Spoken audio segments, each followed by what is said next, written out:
Father Copleston is saying is that for a theologian, the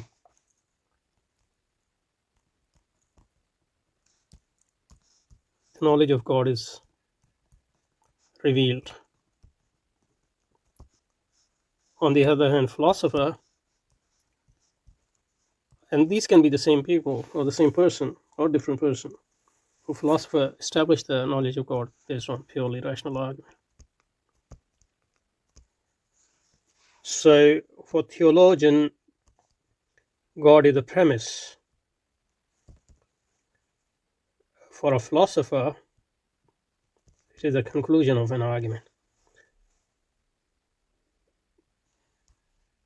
But the thing is, if a theologian believes in God because it is revealed, how does he believe in revelation? On what basis he believes in revelation? I mean, one strand in Christianity, and I don't think Aquinas is part of that strand, but I might be wrong, is that this is based on faith. So they have like in Protestantism, for example, and faith is something which is beyond reason. You accept it because you are convinced by what the experience you have gone through, personal experience you have gone through. But the question remains, if God you believe because of revelation, so that's fine, but what is the basis for revelation? You can't say it's based on revelation, it's based on revelation, because that would be infinite regress. That's why our mutakallimin, people of Kalam, say that you first establish that revelation is true. And then to establish the revelation is true, you have to actually establish that God exists. And then you have to, so God is the true God. So, and you can't base that argument for the existence of God based on revelation, because that would be what they call circular argument. So you believe in A because of B, and you believe in B because of A, something like that, and which is a fallacious argument. That's why they said, our mutakallimin say that first you establish God exists, then it's a true God, and then that the prophet is a true prophet. And this is a purely rational argument, has to be, because otherwise it would be circular.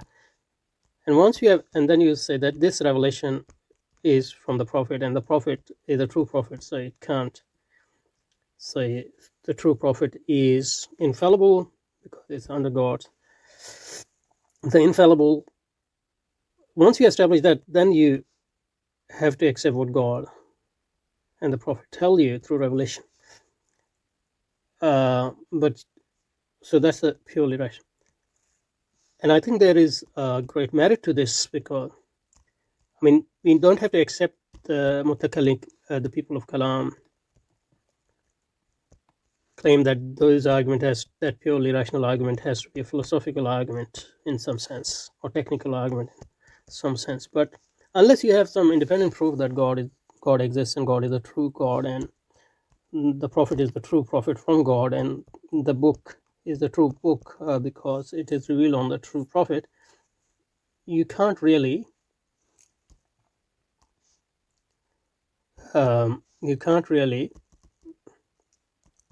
have a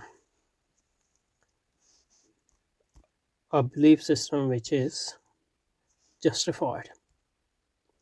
So in that sense, it would seem to this point that what Copleston is saying on behalf of Aquinas is that a theologian believe in God because it is based on revelation, and revelation is sort of self-justified. That would seem,